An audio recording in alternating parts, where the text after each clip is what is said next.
y el sacro, ¿y qué más? Las ampollas, ¿cierto? De los canales semicirculares, ¿cierto? Claro, la estructura toda del oído interno, todas esas membranas. Entonces, como les decía, voy a hacer, netamente me voy a centrar entonces en esos orígenes reales y en los componentes estructurales pues de la vía auditiva y de las vías vestibulares. De las vías vestibulares ya conocemos algunas vías, pero ya hoy directamente la del nervio. Entonces, vamos a hacerlo así. La parte vestibular, vamos a ver unos videos cortos que nos dan pues toda esa, es que el sistema vestibular es mejor, realmente me encantan los videos porque son muy didácticos y realmente son muy oportunos, y para el nervio vestibulococlear, el vestibular sobre todo, el coclear siempre fue, la clase magistral es muy válida, pero para el sistema del movimiento, es que sí, del equilibrio, es mejor verlo así como de una manera visual, donde hay unos ejemplos con unas personas. Bueno, también recordar un poquito la histología, por eso lo vamos a hacer de esa forma. Pero entonces me voy a centrar en el aporte de la vía auditiva.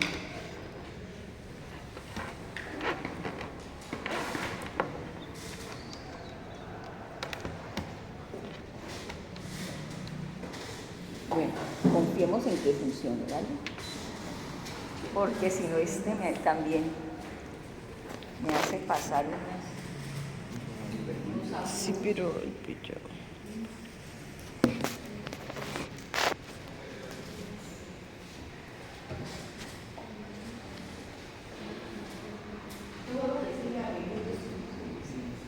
La histología del órgano de corte, por ejemplo, es de las más bellas a nivel fotográfico, la del órgano de corte.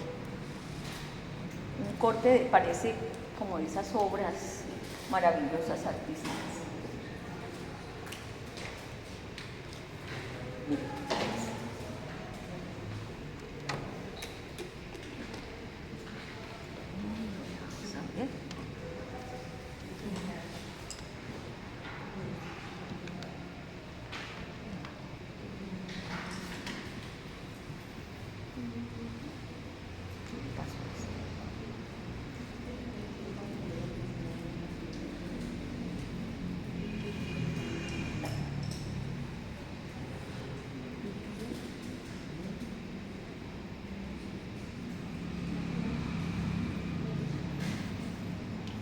¿Y dónde están todos?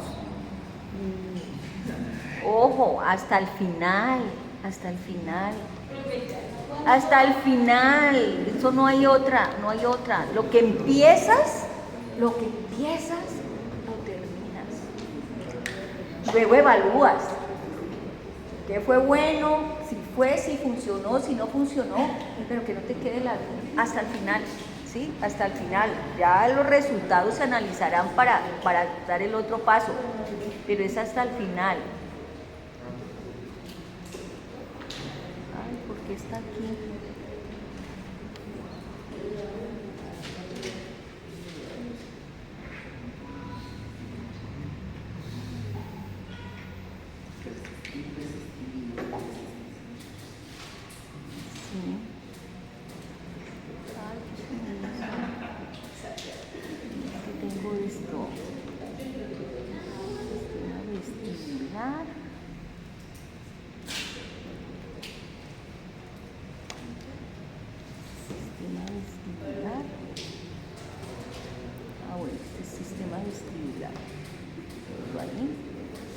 Ay, ¿qué hice?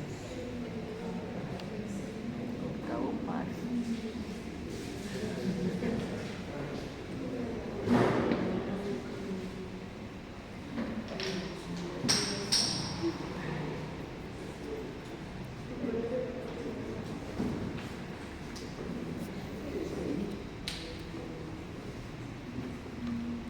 Ah, ya lo encontré.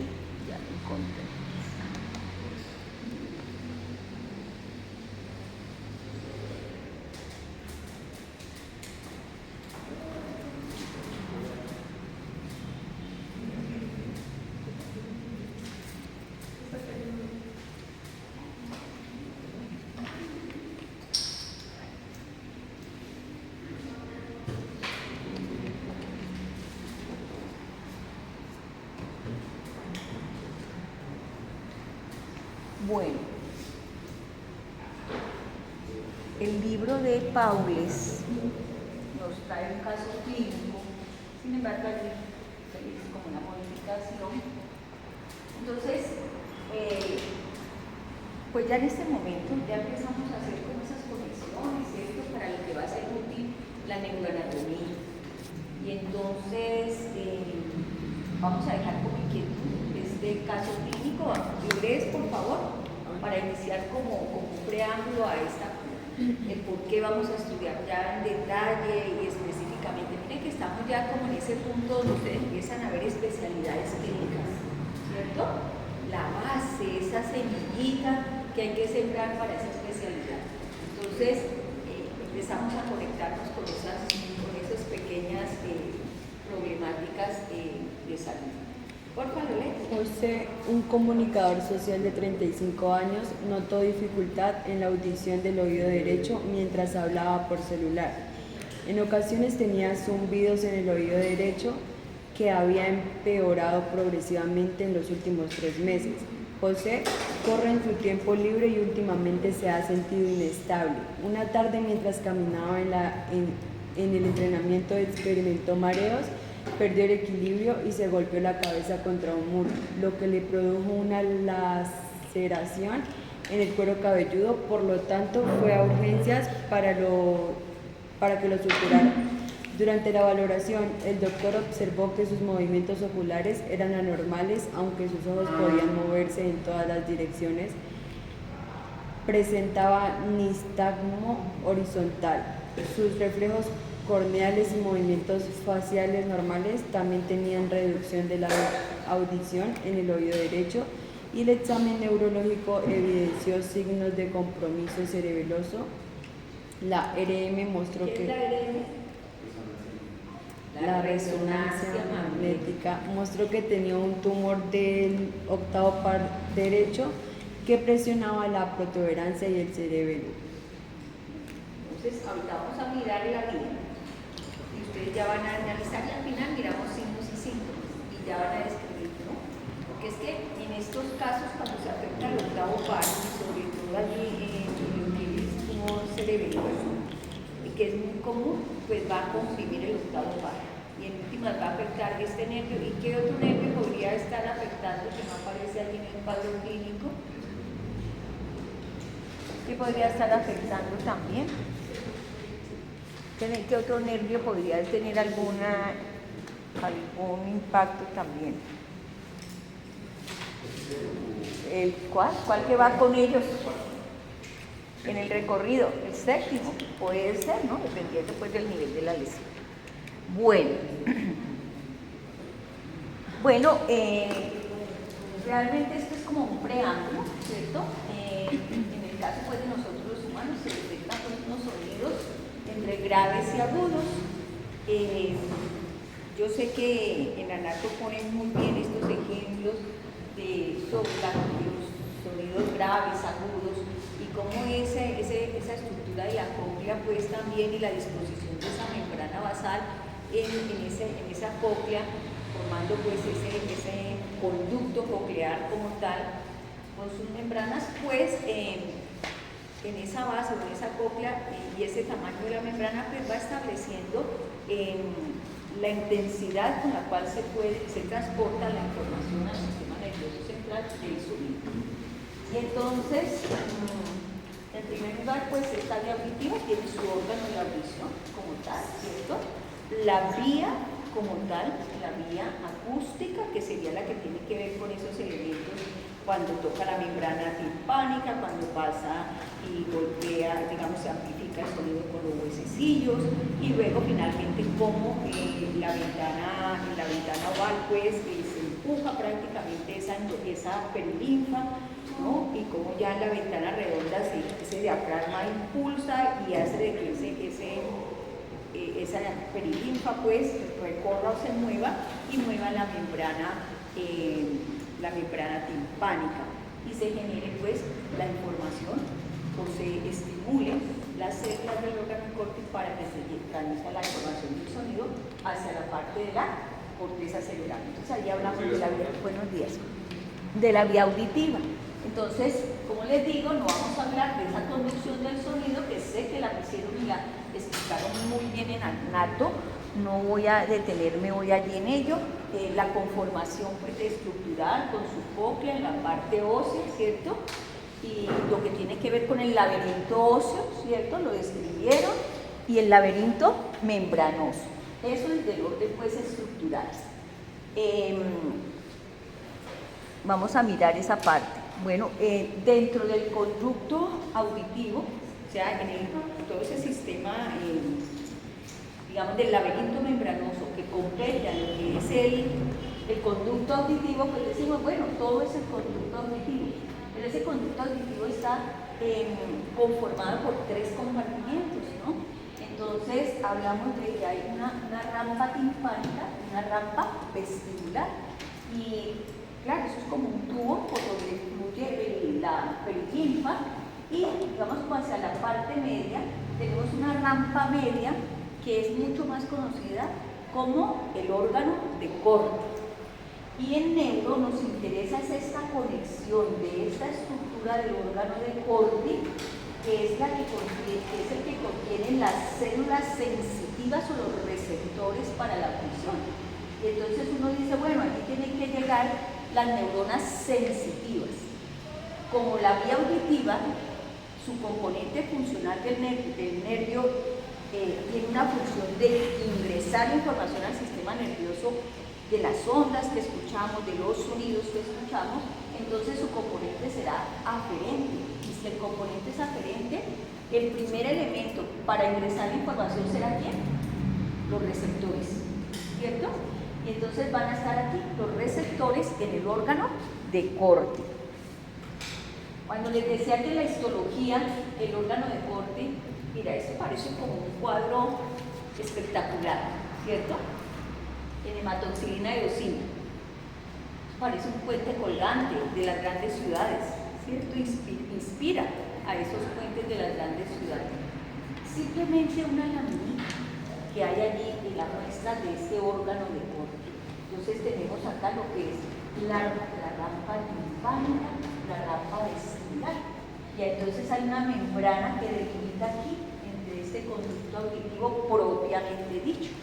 Porque todo es el conducto auditivo, según la anatomía, ¿cierto? Pero entonces hay una rampa vestibular, o sea, que hace más, es como conexión en un momento dado, también hay cierta conectividad hacia esa actividad pues, vestibular, o el líquido más que todo, ¿no? El líquido es como que comparten un poquito para que estimule.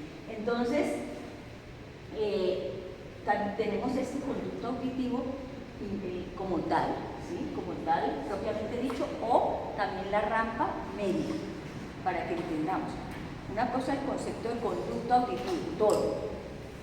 Conducto auditivo propiamente dicho sería donde está el órgano de Corti. Entendido esos conceptos, porque miren que a veces es como que en la generalidad, bueno, ¿cómo es que es el cuento? ¿Al fin será que es esto acá o que es no? Entonces, eso es importante. Entonces, miren que aquí tiene también, entonces, una membrana que nos está separando de este órgano de Corti, entonces se le llama la membrana vestibular o de Reisner. Y la membrana basal, ¿cierto? Que nos está separando aquí lo que es la rampa timpánica del conducto auditivo como tal. Dentro de la estructura vemos que las células receptoras del órgano de Corti están conformando un tejido epitelial, ¿sí? Y hay unas células epiteliales, por supuesto, también ciliadas, y tienen también unos esterocilios también. Miren que esto es una laminita, y siempre tenemos que pensar tridimensionalmente. Si tenemos nuestro oído, allá nuestro órgano interno, el órgano de Corti también es una estructura tridimensional. O sea que acá, si yo sigo acá, hiciera varios cortes, pues tendríamos como una especie de césped. ¿Cierto que sí? Dentro de ese tubo. Siempre pensémoslo tridimensionalmente, porque es lo que ayuda a veces a comprender situaciones que uno dice, pero bueno, pero ¿cómo no? Es por esa razón. Entonces, tiene unos estereocilios. De acuerdo también desde dónde está ingresando ese sonido, pues también va a estimular esa endolinfa allí, que va a mover, digamos, aquí en esta rampa media, en esta rampa timpánica, ese movimiento de la endolinfa. Entonces, dependiendo pues del sonido que está ingresando, y que acuérdense que por la estructura del oído, pues esa ventana redonda, ese diafragma es lo que hace que se mueva, porque si no hubiera ese diafragma ahí en la ventana redonda, pues no habría la forma de que se moviera el líquido con respecto, pues cuando está ingresando las ondas sonoras y mueven este líquido para mover esta membrana basal. Al mover esta membrana basal también hay una direccionalidad. Entonces, esa direccionalidad hace que estos estereocilios o los cilios pues generen movimiento y despolariza el nervio auditivo, en este caso las fibras aferentes. Entonces vamos a dibujar aquí más o menos.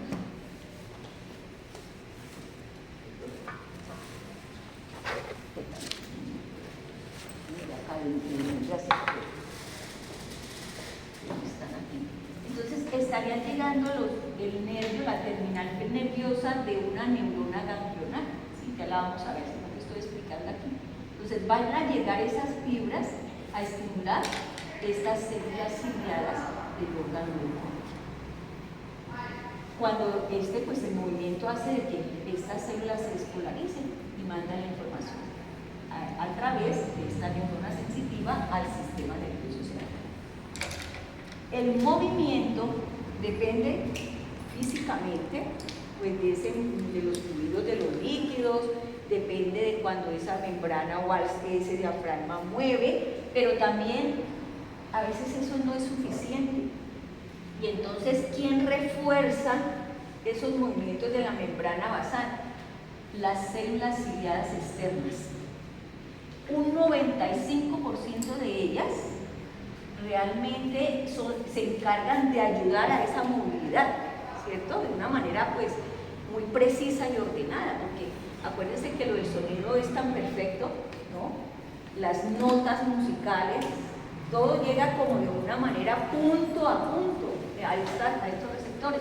Pero estas uno diría, bueno, pero estas también son las células ciliadas del órgano de corte, sí, pero ahí está generando una función más de ayudar a amplificar el movimiento de esta membrana basal, ¿sí? Es más que todo la tarea. La conexión directa con las neuronas sensitivas está propiamente dicho en las células ciliadas internas del órgano de corte. Con mucha precisión serían las células realmente receptoras. Muy poquitas podrían alcanzar estas células ciliadas externas, un 5% más o menos, y muy seguramente las más internas. Las más externas estarían haciendo esa función de permitir el movimiento de la membrana del órgano de corte y de las células ciliadas del órgano de corte. Bueno, dentro de la fisiología también lo retomamos aquí, porque ya sabemos que cuando estas neuronas tocan estas células, estas neuronas son de tipo glutamatérgico, ¿sí?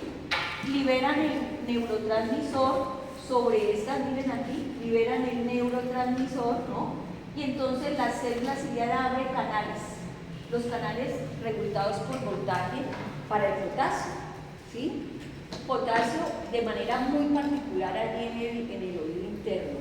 ¿Y por qué podríamos decir que potasio, siento que él es más que todo, cuando se abren canales de potasio, se cierran los de sodio, hay más que todo como una regulación?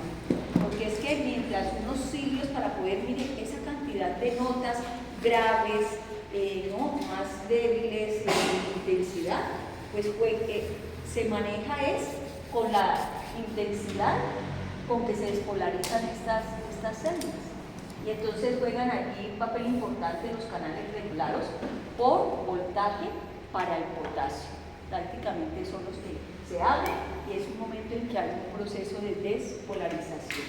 Y bueno, ya en fisiología hay situaciones muy particulares en ese manejo de cuando estudien ya los potenciales de acción específicos en las funciones, ¿no?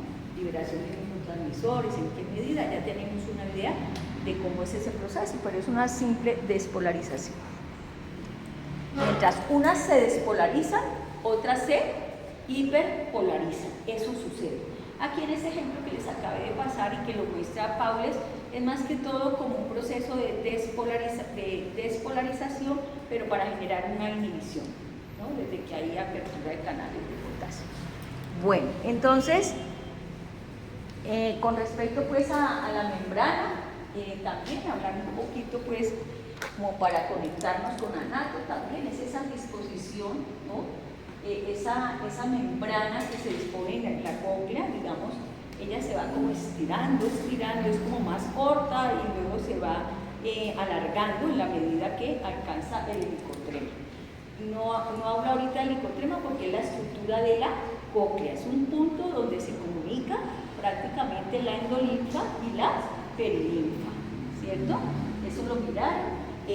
Como les decía, no vamos a entrar en ese detalle anatómico, porque vamos a hablar ya desde la parte de que aporta neuro. Y entonces, desde la neuroanatomía, pues sus relaciones anatómicas, las relaciones anatómicas de ese nervio, voy a hablar en últimas de los dos, del vestíbulo coclear, como para no mencionar ahora que sigue las relaciones anatómicas de la neuroanatomía. Entonces, uno, anatómicamente el nervio sale del sistema nervioso central y sale de un punto muy particular que es el surco bulbo protuberans, ¿cierto? Lateralmente ¿a qué? Al nervio del facial, muy cercano o casi en la fosita lateral. A veces hay discusiones que no es en la fosita lateral, pues sí es en la fosita lateral, ¿sí? Porque son tan pequeñas las distancias que realmente podemos decir lateral al facial, ¿sí? En la fosita lateral, para tener un referente más preciso. Y el facial a nivel de la fosita supraolivar. Entonces tenemos esos dos puntos para poder establecer ese origen aparente. Si lo tenemos aquí a nivel del surco bulboprotuberancial, ese surco bulboprotuberancial pues está muy allí en la fosa craneal posterior, ¿cierto? Podríamos decir, como hace parte del tallo y el tallo está allí recostado sobre el clivo, pues prácticamente ese clivo hace parte de esa fosa craneal posterior. Entonces hace un pequeño recorrido en esa fosa craneal posterior, por supuesto, atravesando sus meninges, también envuelto en sus meninges en un momento dado, pero perforándola realmente para poder penetrar hacia la porción petrosa del hipólamo. Hace su recorrido, ingresa por el meato acústico interno, algo que ya lo sabemos muy bien, y está acompañado prácticamente del nervio del facial, a nivel del conducto del facial, y por supuesto por su segundo componente que sería el vestíbulo. Y el auditivo para inervar órgano de corte y para inervar pues sacro, utrículo y ampollas de los canales semicirculares. Esa es la parte. Como desde el punto de vista de la irrigación, una de sus principales arterias pues es la arteria laberíntica, ¿cierto? Esa arteria que va a ser parte de ese sistema basilar. Bueno, eso podríamos decir. Su origen aparente, este es un esquema que amplía ahí un grande de Paules para hacernos la idea cuando veíamos el tallo cerebral. Y entonces ubicábamos a los núcleos cocleares, ¿se acuerdan que hacíamos un corte aquí en la protuberancia? Un corte en la parte más caudal de la protuberancia. Y encontrábamos que más o menos aquí queda el pedúnculo cerebeloso inferior y decíamos que esos núcleos estaban como por delante y detrás de ese corte de ese pedúnculo cerebeloso inferior y que estaba a nivel de ese tercio inferior de la protuberancia. Pues ahí podríamos decir que están muy en el límite, son como muy en el límite, pero anatómicamente pues los anatomistas y para poderlos aprender y también muy seguramente para identificar en las imágenes de resonancia, pues lo van a considerar como parte de ¿qué? De la protuberancia, ¿sí? Van a estar localizados en la protuberancia, ¿sí? En ese límite con el bulbo raquídeo. Y bueno, ahí lo vemos en esta imagen, pues cómo realmente ese nervio sale a inervar aquí el órgano del corte, en donde ustedes ven aquí esa parte pues, de la cóclea. Eso pues sería lo anatómico. Desde el punto de vista funcional, las vías conscientes. Entonces vamos a ver esa vía consciente del nervio auditivo. También tiene una vía inconsciente y también tiene un componente eferente. Su principal vía, pues, ¿cuál va a ser? La aferente somática especial. Aferente somática especial. ¿Por qué? Pues tiene su origen desde las células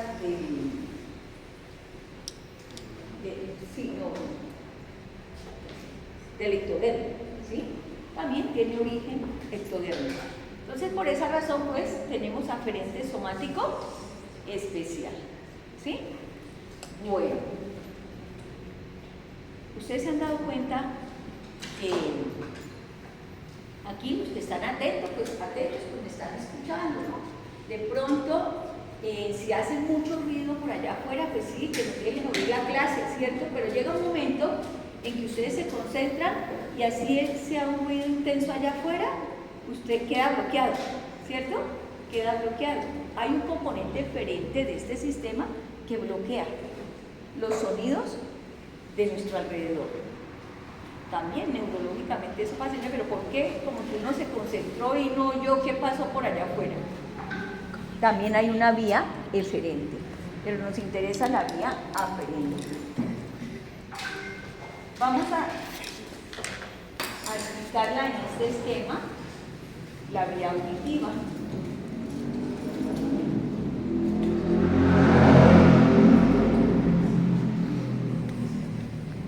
Aquí voy a hacer un pequeño cambio. Voy a poner estos núcleos que están más cerquita del polígono inferior y voy a dejar este.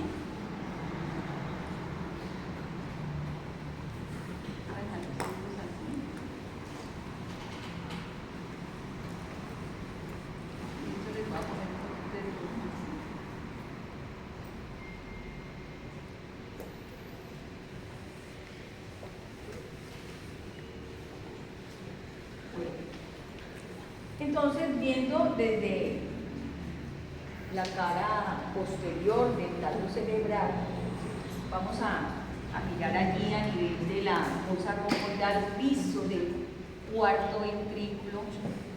Miramos como de atrás hacia adelante y vemos que por delante y detrás del pedúnculo, imaginándolo un poquito tridimensional el dibujo, entonces vamos a tener un núcleo coclear dorsal y vamos a poner un núcleo coclear ventral.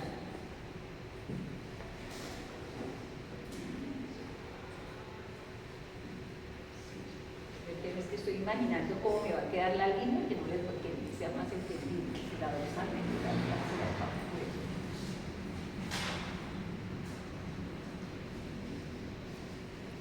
Dejémoslo así.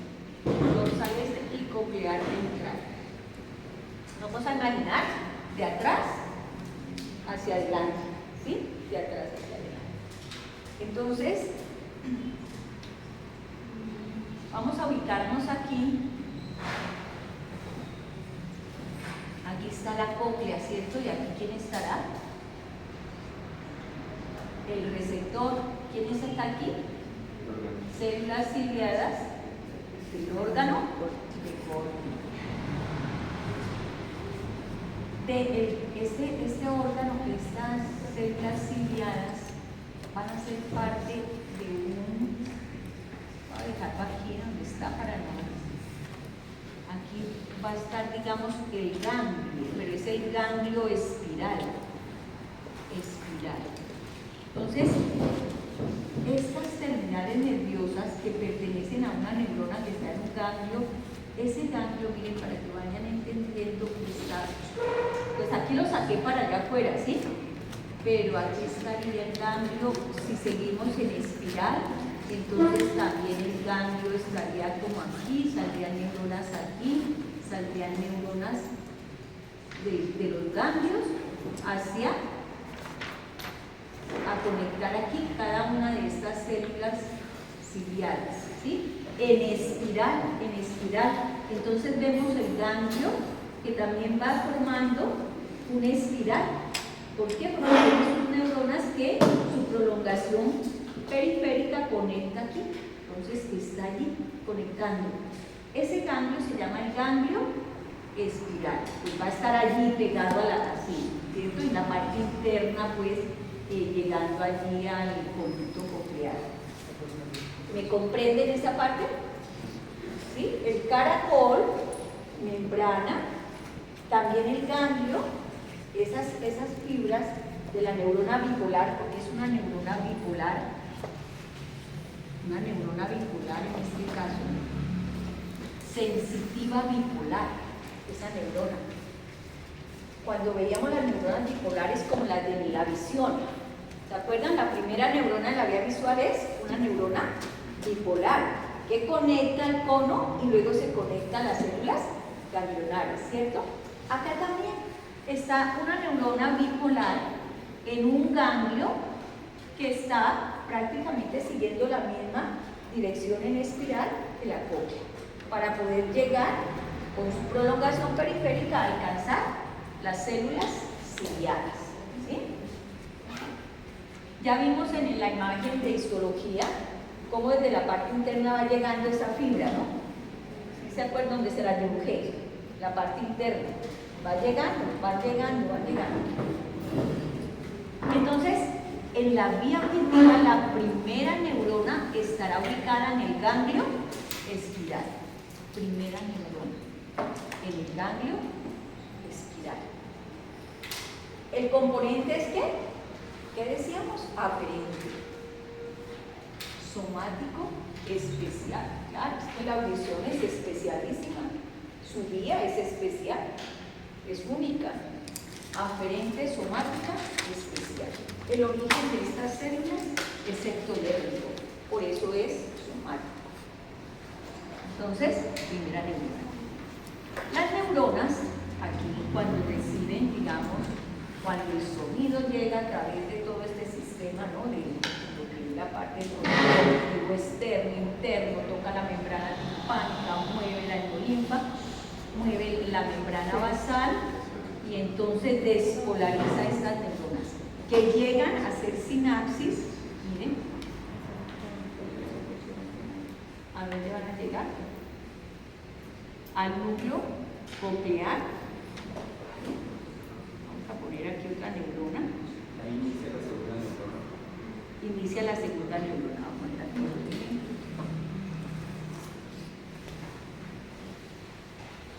Y llega a través del nervio auditivo a los núcleos coclear ventral y coclear dorsal.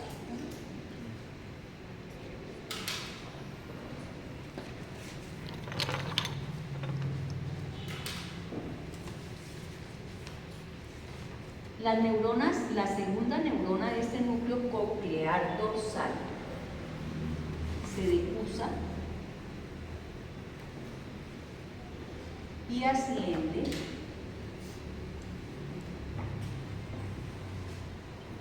hasta los folículos inferiores. Coclear dorsal. Y entonces cuando veíamos acá y estudiábamos el piso del cuarto ventrículo, veíamos las estrías acústicas, ¿cierto? Aquí saliendo, las estrías acústicas. ¿Sí se acuerdan? En el piso del cuarto ventrículo. No, pues los que están en el celular, yo creo que sí se van a acordar mucho, ¿no? De las estrías acústicas. Entonces, estaría la estría acústica dorsal. Esa estría acústica dorsal tiene origen en el núcleo coclear dorsal.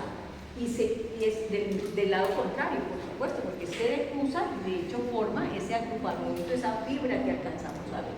Entonces, el núcleo, las fibras aquí forman la estría dorsal. Resulta que hay otra vía, o sea, inmediatamente también el sonido está llegando, está impactando a los dos núcleos, al coclear dorsal, que llevan la información hasta los núcleos cocleares inferiores. pero está impactando también al núcleo coclear ventral. Y entonces impacta aquí al núcleo coclear ventral. Ese núcleo coclear ventral asciende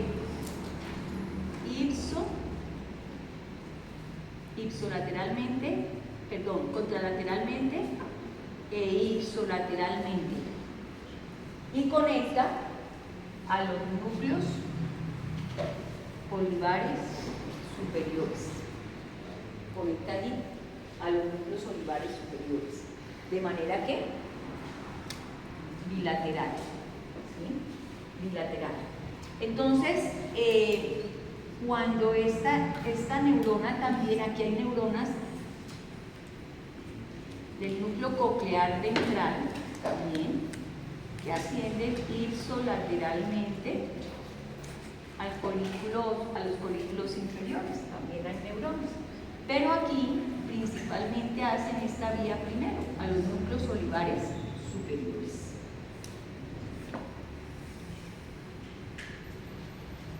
Otras vías que llegan allí también alcanzan el núcleo coclear ventral, ¿cierto? Y desde allí se van a conectar o van a mandar prácticamente conexiones a los núcleos del cuerpo trapezoide, de manera bilateral, del mismo lado y contralateralmente. Desde estos núcleos del cuerpo trapezoide se envían conexiones al núcleo olivar superior, el contralateral. Aquí envían al núcleo olivar superior. En este caso. Y el contralateral que llegó aquí a los núcleos del cuerpo trapezoide conectan con los núcleos del menisco lateral. Llegan de esa manera. Eso ocurre en este nivel del tallo cerebral. El hecho de conectar a los núcleos olivares superiores lo hacen para indicarnos o direccionarnos el origen del sonido. Desde dónde está escuchándose, desde dónde viene ese origen del sonido. Los músicos, por ejemplo, cuando hacen y regulan la guitarra, ¿cierto? El piano, lo hacen a través de esa localización del sonido. Y entonces, en estas conexiones con los núcleos del cuerpo trapezoide y con los núcleos olivares superiores, hay unas conexiones perfectas para establecer la intensidad, la localización del sonido, las notas del sonido. Es muy complejo y muy perfecta, digamos, la conectividad de esas neuronas, de esas segundas neuronas de la vía auditiva. Podríamos decir que esto es algo magistral, ¿no? Claro, si tú ves un piano con esas notas y tú ves todo el cableado del piano, que es perfecto también y te da unas notas, podríamos imaginarnos cómo llegan esas neuronas sensitivas a estos puntos, así como ese sitio donde te va a indicar ese piano, qué nota está, qué va a dar, ¿no? Qué sonido va a llevar hacia corteza. Y entonces toda esa complejidad de sonido estaría aquí determinada, ¿sí? Para establecer esa intensidad y la localización. Cuando ya llegan, miren estas vías, bueno, aquí vemos que hay conectividad con los núcleos del cuerpo trapezoide. Es tanto ipso como contralateralmente. Entonces aquí vamos a ver que estas estrías van a formar lo que es la estría ventral. Estría ventral, cuando vemos en la parte del cuarto ventrículo, la estría dorsal, la estría ventral, la estría intermedia, pues que va a ser prácticamente esa comunicación que tenemos del núcleo ventral coclear ventral que asciende hasta el colículo inferior. Esas formarían las estrías intermedias. se ven en los cortes? Tendrían que hacerse un estudio histológico. No se alcanzan a ver, pero sí tienes claro el nivel del corte. ¿En qué nivel del corte se estaría viendo? En el tercio inferior de la protuberancia, ¿cierto? El que queda muy cerquita al origen del nervio auditivo, es muy en ese nivel, ¿sí? Muy en la parte inferior de lo que corresponde al triángulo pues, del piso del cuarto ventrículo, que queda detrás de la protuberancia. En ese límite, en esa línea allí, donde divide esos dos triángulos. Las estrías que ustedes nos mencionan son las mismas estrías medulares. Estrías medulares, estrías acústicas. Hay una dorsal, la intermedia y la ventral. La ventral la van a relacionar con qué núcleos? Con los núcleos del cuerpo trapezoide. Y la dorsal con el núcleo coclear dorsal. ¿Sí? La intermedia pues también con el núcleo coclear ventral porque le manda también vías contralaterales hacia el colículo inferior.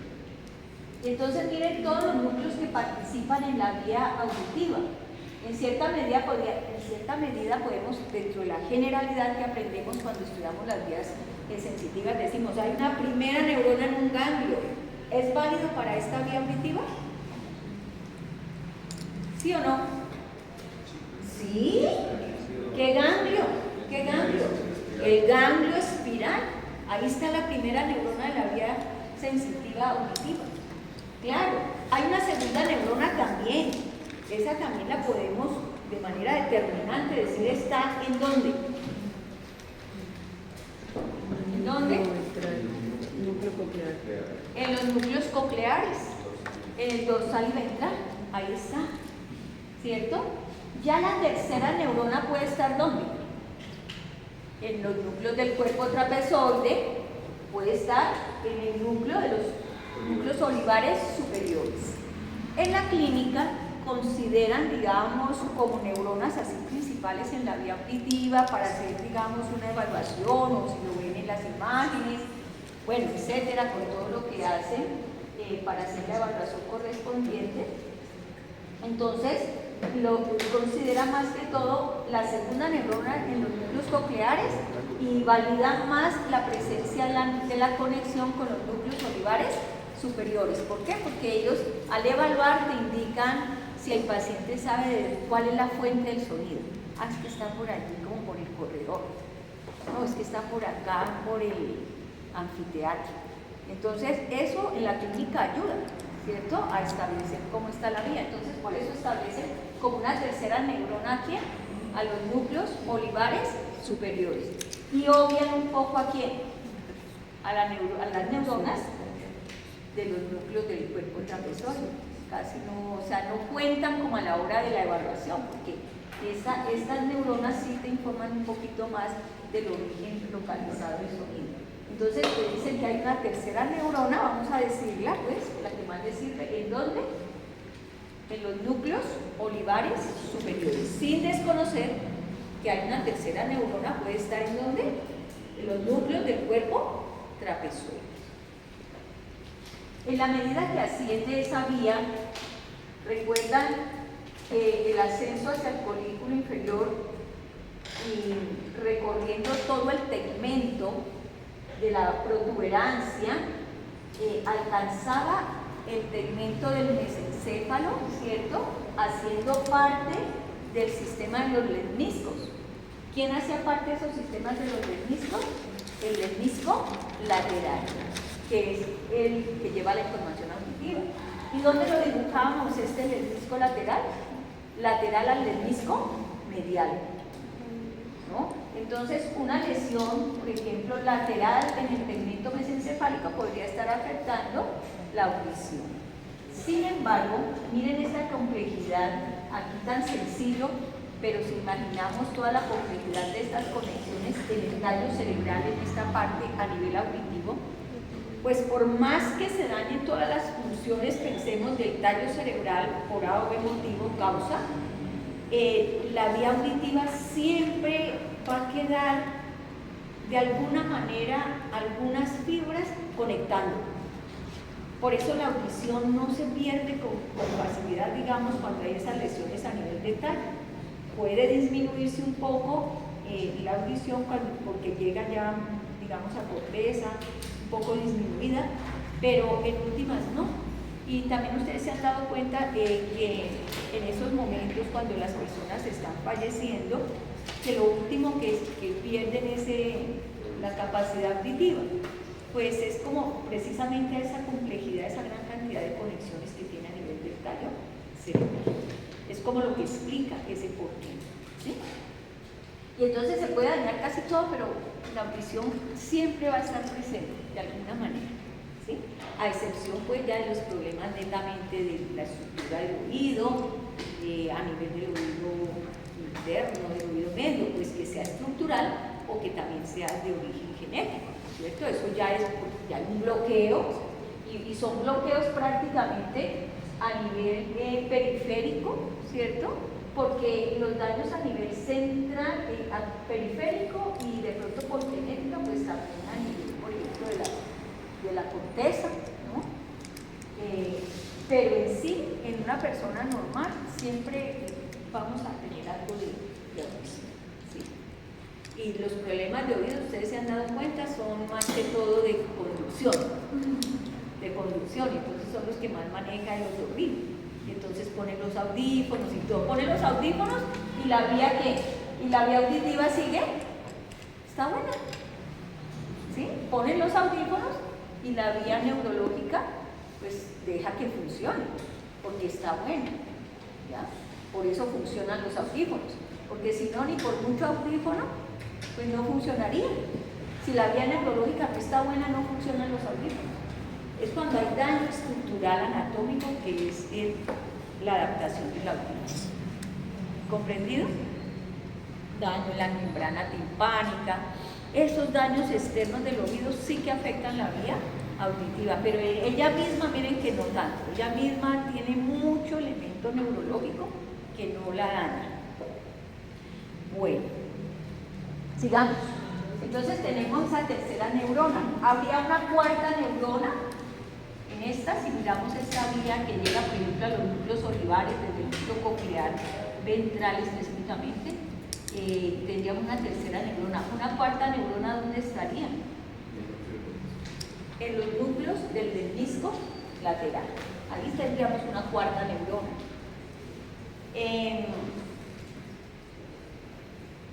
Las que hacen conexión aquí en el cuerpo trapezoide, hacen conexión en el núcleo olivar superior, pues podríamos decir que aquí en el cuerpo trapezoide habría una segunda, una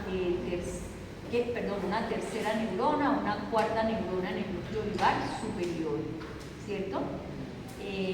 Y como conecta también a los núcleos cocleares la contralateral, pues en este caso sería una quinta.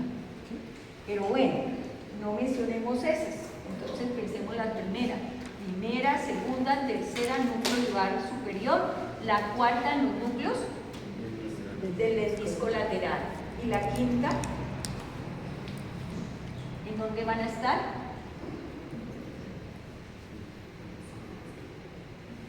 Aquí estaría una cuarta, la que llegan directamente, como por ejemplo, ¿cuál? Las que forman la estría dorsal.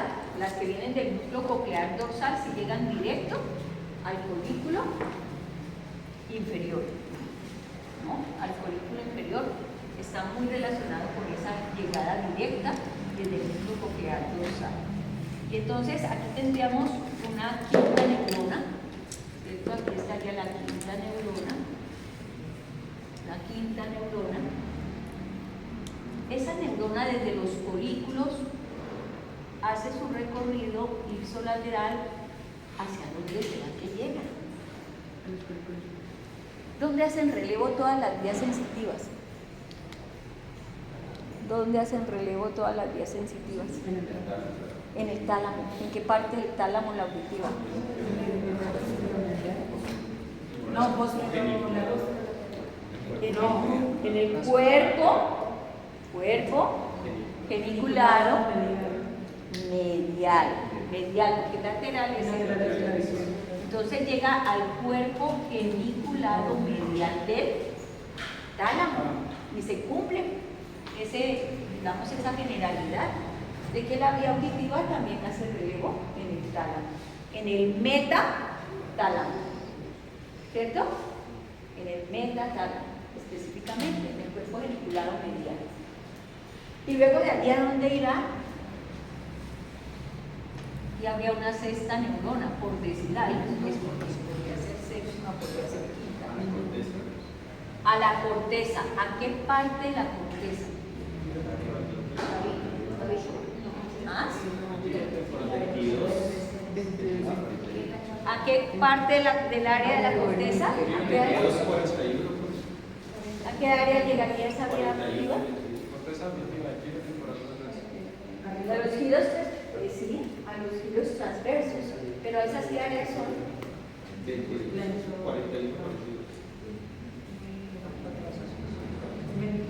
41, 42, que corresponde a los giros transversos de Hershey, ¿sí? Bueno, entonces, ese sería, allí llegaría al área 41 y 42, que queda en esas áreas dentro del labio inferior de la fisura lateral del cinto. 41, 42. ¿A través de qué conexión será esta? Que forman parte de esa cápsula interna, pero no tan directamente, sino a través de qué segmento de la cápsula interna. Un brazo posterior, pero más allá del brazo posterior ese brazo posterior tiene unas ramas, unos segmentos. El segmento sublenticular de la cápsula interna, que contiene, ¿qué será eso? ¿Cómo se llamarán estas fibras? Radiaciones auditivas, ¿cierto? Que están formando el segmento sublenticular de la cápsula interna y alcanzan al área 41, 42. En esa área, pues llega todos los sonidos, ¿cierto? Podemos oír la puña, todo lo que está pasando. Pero la diferenciación y la comprensión de qué es lo que estamos escuchando está dada por las conexiones de asociación, ¿cierto? Conexiones de asociación entre estas áreas. ¿Con qué área? Con el área 22, que es el área auditiva secundaria, ¿cierto? Bueno, ahí está, chicos, la vía auditiva. Ahí está. Es muy bella esa vía, o sea, es fascinante. A mí me deja descrestar esa vía y me fascina. Quisiera saber más de él, como todos los políticos exactos, porque la conecto mucho con esa capacidad, ese potencial que tenemos los humanos para percibir el sonido de la música, o sea, los artistas que manejan esa capacidad musical, un concierto de una orquesta, eso es una cosa que lo transporta a uno. Y cómo esta vía auditiva permite eso, ¿no? O sea, a mí me parece que es fuera de serie esa vía auditiva. Bueno,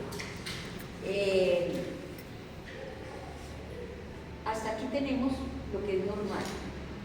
¿Qué ocurre? ¿Qué signos o síntomas pues vamos a identificar dependiendo del nivel de la lesión? Creo que ustedes ya van a entrar a estudiar en sociología. Allá espero que cuando lleguen y hablen de la vía auditiva, pues comprendan un poco más esta vía, pero que también se lleven la base para aprender mucho más y desarrollarla mucho más. Y entonces, lesiones. ¿Dónde pueden darse las lesiones? ¿De tipo qué? Periférico. Bueno, puede ser una inflamación, puede pasar algo allí en estas neuronas sensitivas del cambio y habrá un buen pronóstico, ¿cierto? Porque por mucho que se dañe puede existir el proceso de regeneración, ¿cierto? Del nervio a nivel periférico, porque cumple también las leyes en ese sentido de poderse regenerar. Cuando se trata ya a nivel dentro del sistema, pues será ya patologías que ocurren a nivel central. También existen varios métodos y mecanismos de evaluación para establecer si es de conducción, o sea, que tiene que ver con la estructura del órgano anatómico, o si es central, si tiene que ver con las vías neurológicas y con la corteza. Bueno.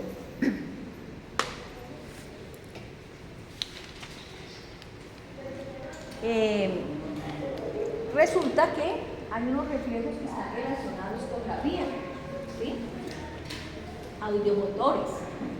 Entonces, cuando yo les decía, esta sería una vía aferente, pero cuando oímos ese ruido, o cuando hay un ruido tan intenso, ¿cierto?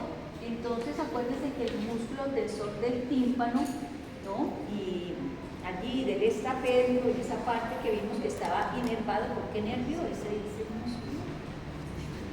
¿Por el qué nervio? El facial. Entonces miren que hay un reflejo en donde participa también el facial allí, en ese componente eferente. Y entonces, claro, actúa sobre ese músculo del estrapedio y hace que se disminuyan las vibraciones ya en el oído medio, o sea, allí ya la función de que están haciendo los huesecillos. Entonces, claro, se bloquea. Pero, miren que aquí estoy hablando de una vía eferente que está haciendo el facial sobre el músculo, en la aferencia. Pero la aferencia del reflejo, ¿quién la hace? El nervio auditivo, ¿sí? O la vía auditiva. Y entonces hay unas vías que surgen también desde corteza, ¿cierto? Y aquí también en estos niveles, pensémosla. Y bien, esa información, pensémosla por aquí, esa vía eferente, ¿cierto?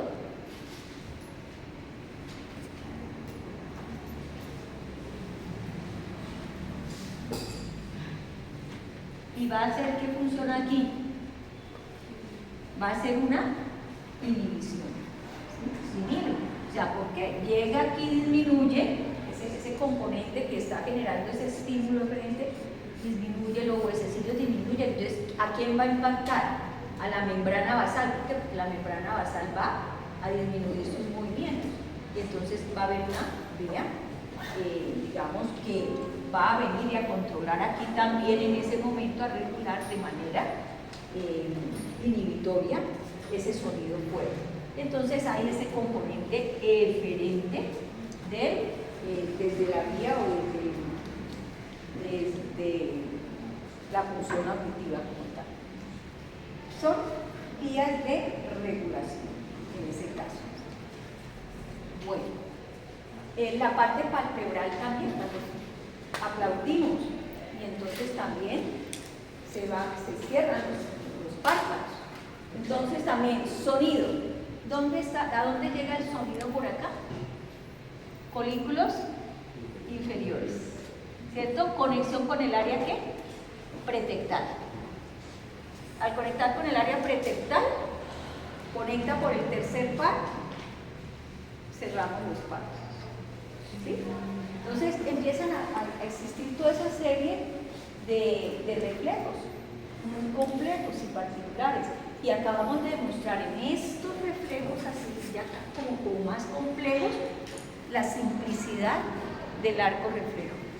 Siempre habrá una vía aferente, habrá un centro reflexógeno y habrá una vía eferente, ¿no? En el caso de que aplaudimos, ¿no? ¿Cuál será la vía aferente? Audición. ¿Cuál será el centro reflexógeno?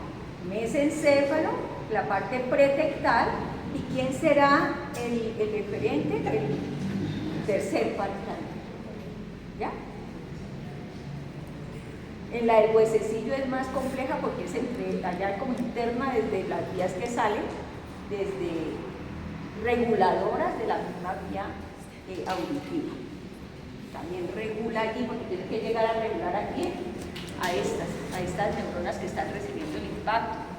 Entonces, como ya el músculo del tensor del tímpano limpa no hizo su tarea, se disminuyó, y entonces acá también tiene que haber un control neuroquímico para evitar que, vea, pare, para que entre aquí menos, ¿cierto?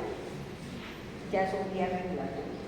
Y ahí vemos cómo el sistema nervioso tiene su gran mecanismo de comunicación básico, fundamental, que son los arcos reflejos. Pero esos arcos reflejos constituidos por componentes aferentes y eferentes. Y la complejidad dentro de todo el sistema a través de redes nerviosas o microsistemas neurales. Son los términos por los cuales fisiológicamente van a estudiar la función del sistema nervioso, ¿sí? Y esas redes o esos microsistemas neurales en varios enfoques de neurofisiólogos, entonces serán redes nerviosas conformadas por aferencias y eferencias que se establecen con los mecanismos de ¿qué serán? ¿Cuáles mecanismos? Se establecen a través de mecanismos denominados impulsos nerviosos y sinapsis. O sea que ahí conectan al mundo de la fisiología.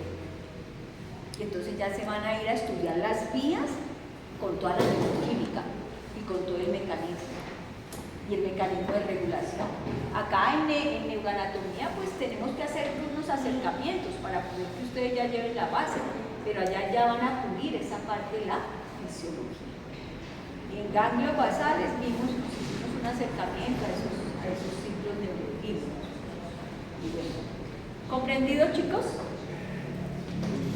Y ahora tenemos, y chicas, chicos, chicas, buenas. Trastornos de la función auditiva, sordera, hipoacusia, hiperacusia, cuando hay una sobreestimulación de ¿quién será? De las áreas y de la vía, una sobreestimulación generará una hiperacusia.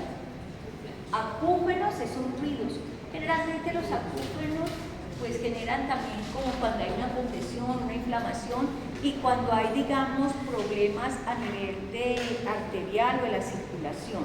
Entonces, un aumento de presión arterial, sí, una disminución. Bueno, eso genera esos acúfenos. Pues claro, lo que está pasando ahí, digamos, por la arteria, ese movimiento sanguíneo, de alguna manera, si hay alguna anomalía o inflamación o un movimiento de presión fuerte, pues va a impactar seguramente el movimiento de esa linfa y va a informar de que suena por allá algo, ¿sí? Entonces ya establece la vía del sonido a causa de un fenómeno circulatorio, ¿sí? ¿El tinnitus entra dentro de los acúfenos? El tinnitus, sí, es una parte de ese ruido. El ruido también tiene que ver con la comunicación que hace a través de esta vía auditiva. Bueno, la enfermedad de Menier. La enfermedad de Menier, digamos que es tanto para aquí cuando se daña esta vía auditiva, sobre todo aquí en la entrada de esta conexión de la aferencia a la primera neurona y la segunda, pero tiene más que ver también cuando se afecta el nervio vestibular. O sea, la enfermedad si hay enfermedad de Menier, es porque vas a encontrar signos y síntomas tanto auditivos como vestibulares, ¿no? Y entre los vestibulares, al comienzo les presentaba el caso del paciente, entonces cuando yo evaluaba, observaban que él tenía nistagmus. El nistagmus, sí, es un signo del nervio vestibular. Y en este caso, en la enfermedad de Menier, van a encontrar nistagmus y además acúfenos. Entonces pertenece como a los dos nervios cuando hay alteración de los dos nervios. Bueno, chicos, ¿qué hora es? 9:20. Bueno, y vamos a terminar con el nervio, con el vestibular. Antes de ver los videos, voy a entrar de lleno, ¿sí? Para que ya cuando vean el video ya saben cómo es la vía, ¿sí?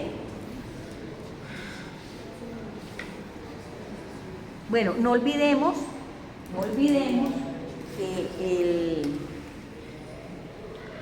el nervio vestibular, bueno, también ya desde la anatomía, pues todo lo que corresponde a los canales semicirculares, como también en ellos están esos receptores, las ampollas, las ámpulas o las ampollas que tienen una cúpula, que esa cúpula pues también está diseñada con una sustancia gelatinosa que al moverse pues estimula los estereocilios, que son las células receptoras, en las máculas del sáculo y del utrículo, porque una cosa es el sáculo y el utrículo, pero el del sáculo y en el utrículo está la estructura receptora de la vía vestibular, que son máculas del sáculo y del utrículo. ¿Sí? ¿Las estudiaron en la estructura del vestibular? ¿Del oído? Yo sé que sí, yo sé que sí. Y entonces, no olvidemos cuando hablábamos de la propiocepción de médula, cuando hablamos de cerebelo, cuando hablamos de las vías a nivel del tallo y encontrábamos allí que había un área vestibular, ¿no? Esa conexión que hay a través de los núcleos vestibulares con los pares craneales para poder informar al sistema sobre la estimulación que percibimos de gravedad y la estimulación que generan los movimientos cefálicos. Entonces, para establecer el equilibrio, ya hemos hablado pues, y hay una parte en medio de todo eso, porque en la actividad motora, recuerden que decíamos que había un solo sistema motor, y en ese solo sistema pues integra todo esto que acabamos de ver, incluido el equilibrio. Hablamos del equilibrio cerebral, etcétera, como les digo, las vías de control motor de todo el sistema extrapiramidal del tallo, o sea, eso es al unísono todo, ¿no? Nuestra vida es así, o sea, todo está funcionando a la perfección y al unísono. Y entonces para estudiarlo tenemos que ir por pedacitos.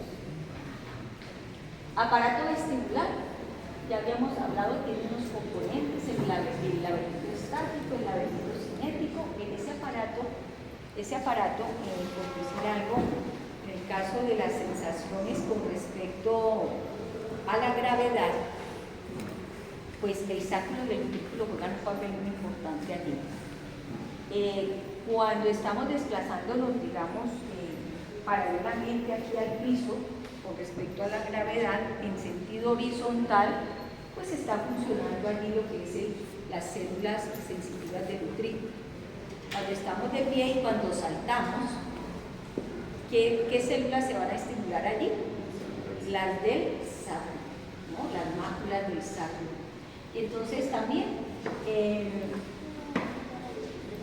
con respecto a eso, pues vamos a mirar que la posición de la cabeza con respecto a la gravedad, pues también siempre estamos como, vamos mirando por dónde vamos, ¿cierto? Si tropezamos, ¿qué pasa? Cuando tropezamos podemos irnos de bruces, pero ¿por qué nos caemos? O sea, hay una alteración de que el movimiento cefálico, cuando la cabeza prácticamente pierde su control del equilibrio, todo el cuerpo se cae, ¿cierto? Pierde el equilibrio. Bueno, entonces tiene que ver ese sistema con la atracción de la gravedad, más que todo es en ese sentido. El laberinto estático nos está hablando de esa gravedad.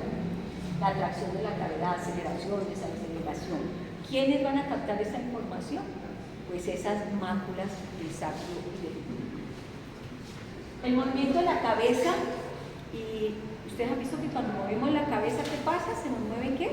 Los globos oculares, ¿cierto? Tenemos que ir mirando. Y entonces hace referencia pues a los componentes del laberinto cinético, y en ese caso sí son las cúpulas y las crestas o ámpulas de los canales semicirculares.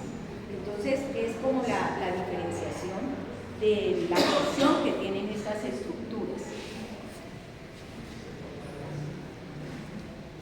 Bueno, ahorita con el video es muy visual y muy chévere para entender esto de los movimientos. Los trastornos son vértigo y nistagmus. cuando se lesiona este nervio vestibular. Y voy a explicarles aquí de una manera sencilla las vías, ¿no?, relacionadas con el sistema vestibular. Y cerraríamos pues con el video que nos va a hablar un poquito de todos esos movimientos, es muy chévere. Pero en neuro me interesa que se lleven claro que los componentes funcionales, los orígenes reales del nervio, que es lo que nos comprometemos acá a que ustedes se lleven esta información precisa.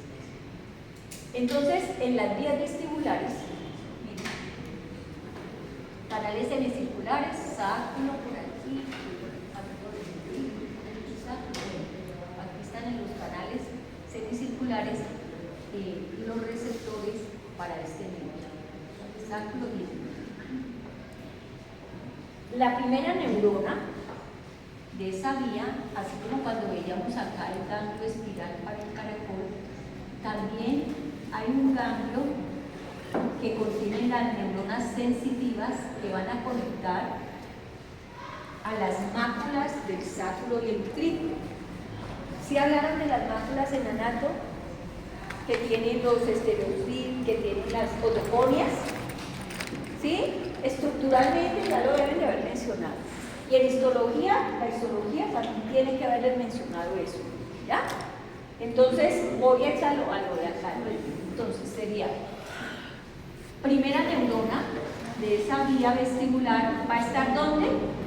En el ganglio vestibular. También se llama el ganglio de Scarpa. Ganglio vestibular o de Scarpa. Ahí va a estar la primera neurona, su prolongación periférica, con las células ciliadas de las máculas del sáculo y el utrículo, o con las células ciliadas y las crestas, de las células ciliadas de las crestas ampulares o en las ampollas. La prolongación central, pues se tiene que hacer conexión con quién será. Con los núcleos vestibulares. Y ya habíamos estudiado ese sistema de núcleos vestibulares cuando vimos el cerebelo y estudiamos pues sus componentes aferentes y eferentes. ¿Sí? Entonces miren que ahí ya conectamos con equilibrio de cerebelo. ¿Sí ven? Vamos armando el rompecabezas. Y entonces aquí está el sistema de los núcleos vestibulares. Ahí lateralmente en el piso del cuarto ventrículo, en la fosa romboidal. Si ponemos el alfiler allí en ese piso del cuarto ventrículo, la parte lateral va a estar ¿qué? El área vestibular, que aprendimos a reconocer el área vestibular. Y entonces subyacente está el núcleo vestibular lateral, el núcleo vestibular superior, el núcleo vestibular medial y el núcleo vestibular inferior. Forman todo ese sistema de núcleos, ¿sí? Los núcleos vestibulares. Resulta que, aunque llega generalmente la mayoría de información desde esta parte de los canales semicirculares, sáculo y utrículo, aquí a estos núcleos, pues hay cierta somatotopía que más o menos se ha demostrado que es correspondiente con base a los estímulos gravitatorios y con base a los estímulos cefálicos.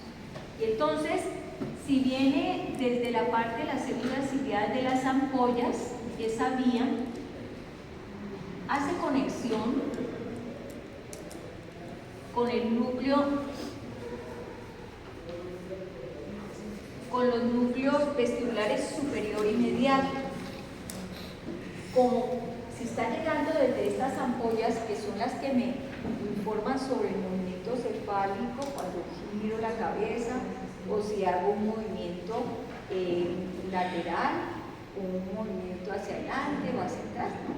Entonces el canal semicircular anterior, el canal semicircular horizontal.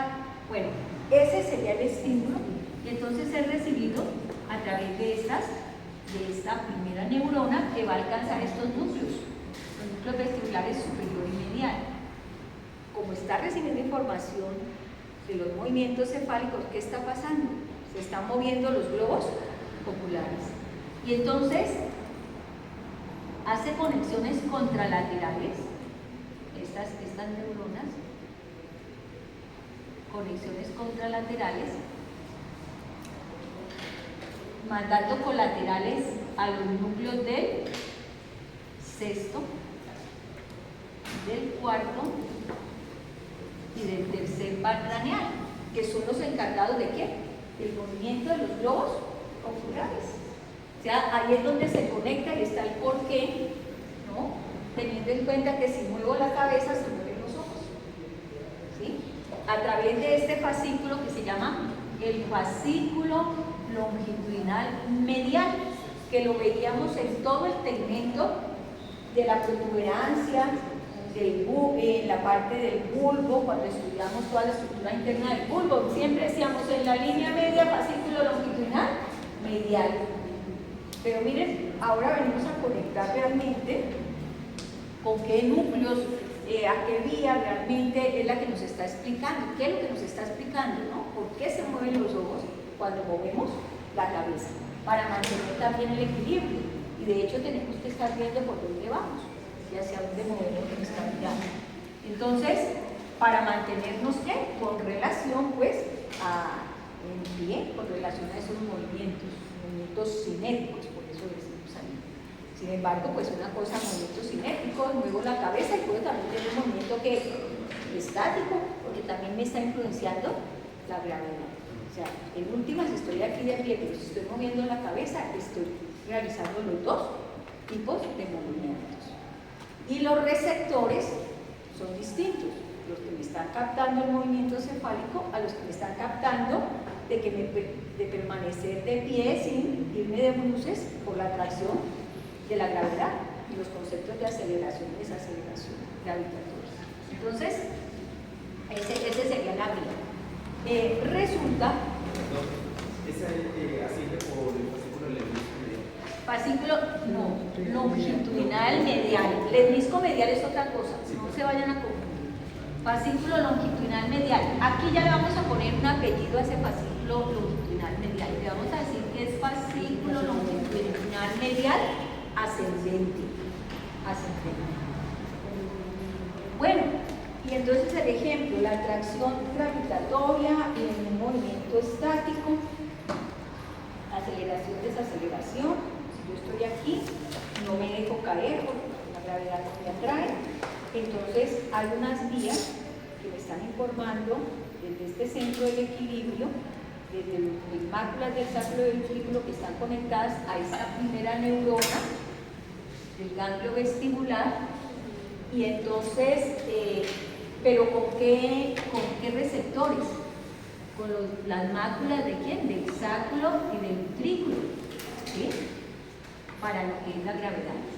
Esa información que está llegando acá a mi sistema de vestibular, está llegando información, miren, a este núcleo que se llama el núcleo vestibular lateral. Ese núcleo vestibular lateral envía información ipsolateral a la médula espinal. Aquí a médula espinal. A la médula espinal. ¿Para qué? Para regular esos arcos reflejos que le están manteniendo la propiocepción. Entonces lo van a hacer a través de un tracto que se llama vestíbulo espinal. Le vamos a poner un nombre. Hoy le ponemos, ya sabíamos que había un tracto vestíbulo espinal a la médula. ¿Qué era? ¿Me qué? ¿Me estimulaba qué? La extensión inhibía la flexión, eso lo sabemos. Y pues tiene un origen específico en el núcleo vestibular lateral, allí. ¿Y es de manera qué? Ipsolateral, ¿cierto? Ipsolateral como lateral. Bueno, se dice ipso. ¿Sí? Ipso. Bueno, entonces, a a través del fascículo vestíbulo espinal, y entonces le vamos a poner fascículo vestíbulo espinal, hoy le ponemos el apellido, vestíbulo espinal lateral. ¿Sí? Y también ese sistema, esa vía vestíbulo espinal que llega a la médula, que la dibujamos también en el columna anterior de la médula, pues también va a recibir información tanto de máculas y también un poco de los canales semicirculares, de las ampollas. También va a recibir conexiones el núcleo vestibular medial y el núcleo vestibular inferior. Desde el núcleo vestibular medial vamos a encontrar que hay conexiones contralaterales y también conexiones ipsolaterales, formando también ese gran fascículo que decimos en médula, vestíbulo espinal. Y tenemos desde el inferior también, vamos a ver vías contralaterales y vamos a encontrar también vías ipsolaterales. Entonces, ahí ya, digamos, como a través de ellos, más que todo, pues van a estar conectados a estas máculas del sacro del utrículo, pero también estarán conectados de alguna manera a los canales que me están indicando pues el movimiento, pero ya no tanto con relación a los movimientos del globo ocular, sino a que cuando nosotros nos vamos y la gravedad atrae, por ejemplo, la cabeza, ¿no? Nos vamos de luz. Entonces tiene cierta comunicación. De esa manera serían las vías, que son de manera que inconsciente, vías inconscientes, regulatorias también sobre el sistema piramidal.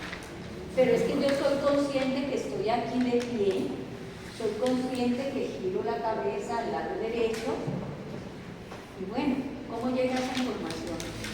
De conciencia. ¿A dónde tiene que llegar cuando soy consciente de los movimientos y de mi equilibrio? ¿En qué momento me tropecé? Casi me caigo, digo. ¿Por qué? Porque soy consciente de ese fenómeno. ¿Cómo llega esa información? ¿Llegará a qué? ¿Se incorporará a qué fascículo? Estas informaciones que están ascendiendo de aquí, pues también hay vías de estos núcleos. ¿Hacia qué fascículo será que se incorporan haciendo parte del fascículo qué? Del disco medial. Y entonces van a llegar ¿a dónde? Al tálamo. ¿Y del tálamo a dónde irán? A la corteza, ¿cierto? A la corteza cerebral. No voy a dibujar aquí de manera general. A la corteza cerebral. ¿Pero a qué parte de la corteza cerebral? Aquí este dibujo no me dejó ver a dónde llegaba. Me dejó ver que llegó al tálamo, pero fue a buscar unas partes específicas. El área 2B y el área 3A. ¿Se acuerdan que aquí estaba el surco central o de Rolando? ¿Sí? Que acá está el surco postcentral y que acá está el surco precentral. Y que este es el surco ¿qué? Intraparietal. Y entonces esta parte de aquí, el intraparietal, cae aquí perpendicularmente. Esta área se denomina área 2B, área vestibular, donde somos conscientes de nuestro equilibrio. ¿De quién será? ¿De qué parte? Traerá información de qué núcleo, muy seguramente del medial, muy seguramente del inferior y muy seguramente del lateral. ¿Por qué? Porque me está informando es como de la parte que del cuerpo, ¿cierto? Y en la parte 3A, que estaría aquí justo, área del busto, que prácticamente es el pliegue de paso, pero es más que todo metido en el labio de la cisura. Lo que está por fuera, en esa parte, corresponde al área 3A, que corresponderá a los movimientos ¿qué? Cefálicos, cuando soy consciente de esos movimientos cefálicos. Entonces, ahí llega la vía vestibular, al área 2B Y al área 3A. 3A me estaría indicando movimientos ¿qué? Cefálicos. Y la 2B me capta la información del resto, pues, de todo el cuerpo. Bueno, comprendidas las vías del nervio vestibular. Chicos, ¿no? Sí, pero que le entendemos el problema Que se les quede para siempre. Pero sí, o sea, por lo menos me da la tranquilidad que comprendieron las vías, comprenden de qué les estoy hablando, ¿cierto? Ya de aquí en adelante le toca es a cada quien utilizar el conocimiento en el momento que lo necesites. Y sabes a dónde ir a buscar. Y sabes comprender el artículo y sabes comprender la lectura, porque eso va a ser el trabajo, ¿cierto? Pero la base se la llevan, que es lo que me interesa, para que sepan leer y estudiar. Bueno, listo, entonces vamos a cerrar con un video. Vamos a cerrar con un video.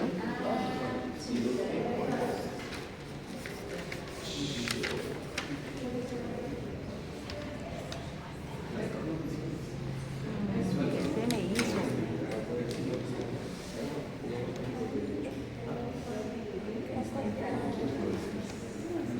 Aquí ya pues les van a hablar de todas esas generalidades que de pronto ya las saben en anato y bueno, de pronto era como el preámbulo a esto, pero lo esencial ya se los dije.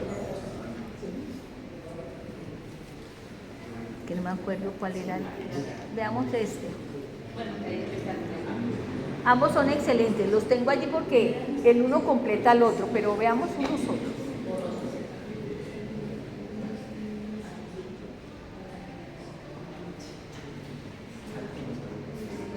Voy a volver acá.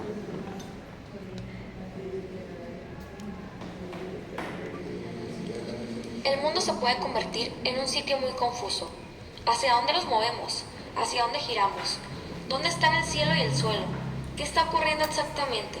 Para responder estas preguntas necesitamos del equilibrio, el cual está relacionado con 3 sistemas: el visual, el preperceptivo y el vestibular.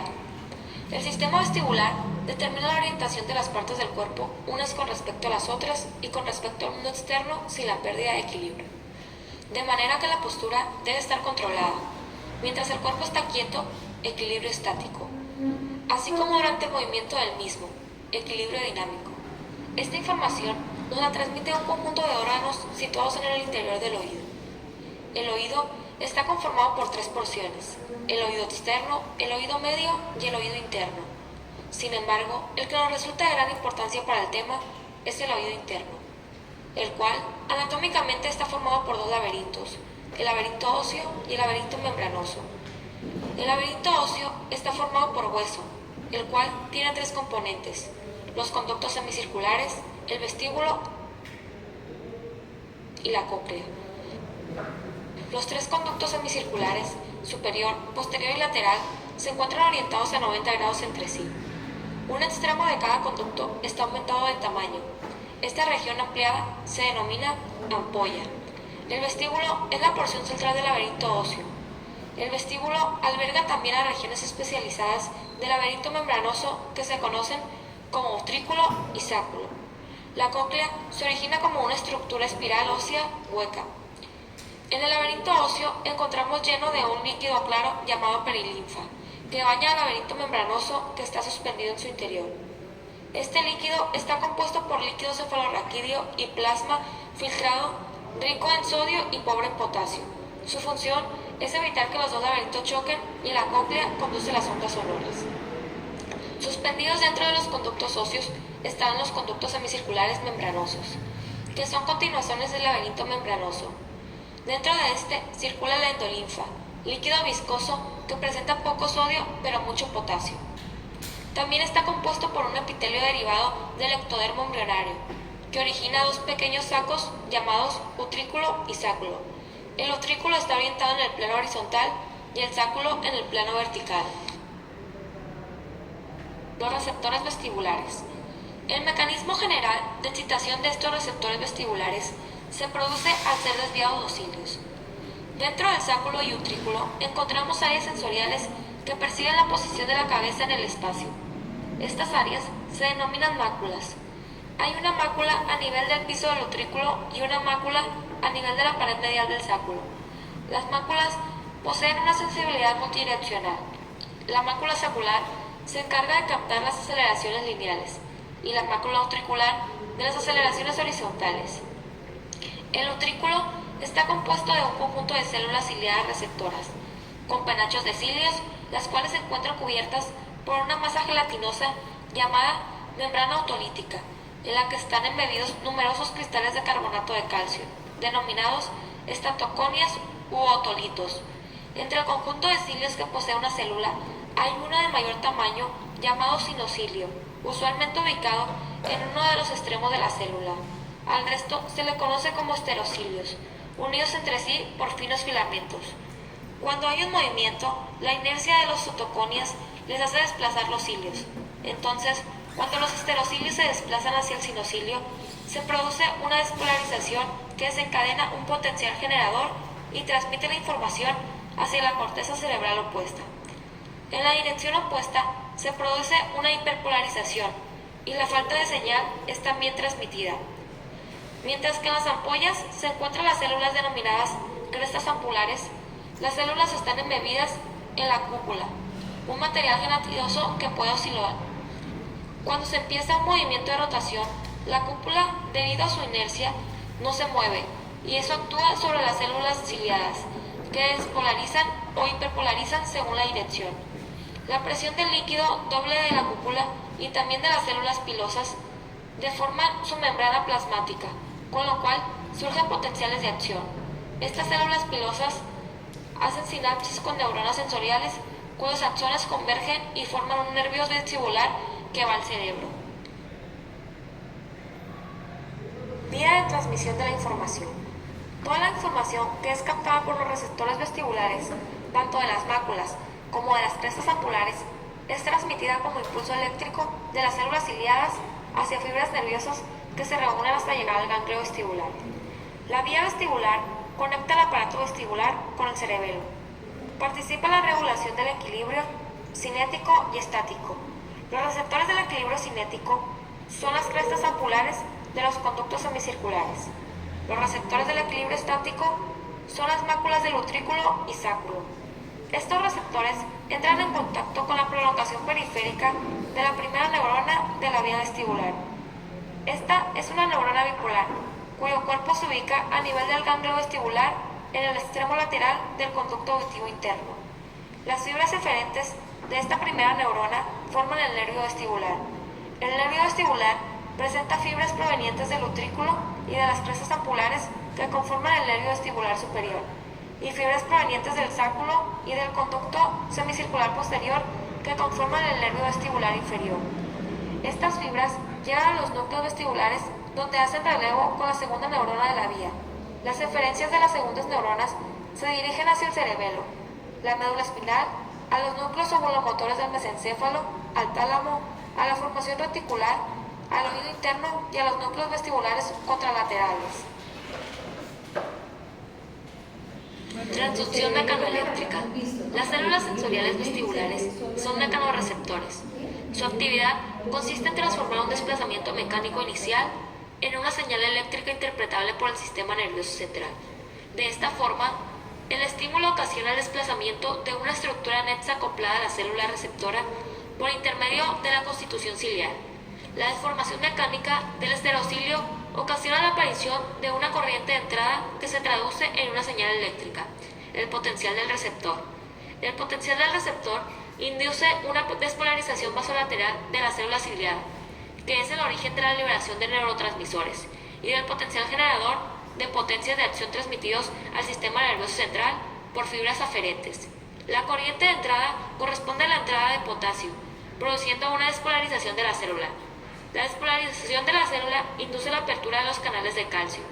La entrada de calcio hace que las vesículas sinápticas liberen los neurotransmisores. Siendo un neurotransmisor, el sistema vestibular periférico es el glutamato. Cualquier posición o movimiento de la cabeza dará como resultado la estimulación de alguna combinación de células ciliadas receptoras vestibulares. Los canales y los órganos autolíticos trabajan conjuntamente para una percepción adecuada de la posición y el movimiento de sí mismo en el espacio, proporcionando un punto de referencia para la ubicación de sí mismo en relación al mundo físico. Pero, ¿por qué es tan importante el sistema vestibular? Debido a que participa en diversos mecanismos como el control postural, la habilidad de asumir diferentes posiciones contra la gravedad, en el tono muscular, coordinación motora bilateral, en el control oculomotor y la habilidad para proyectar secuencias propias de acciones en el espacio y tiempo para ajustar de posición la cabeza en respuesta al movimiento y la gravedad.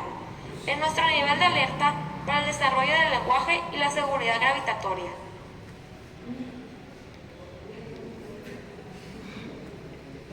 Bueno, dejemos allí con esa...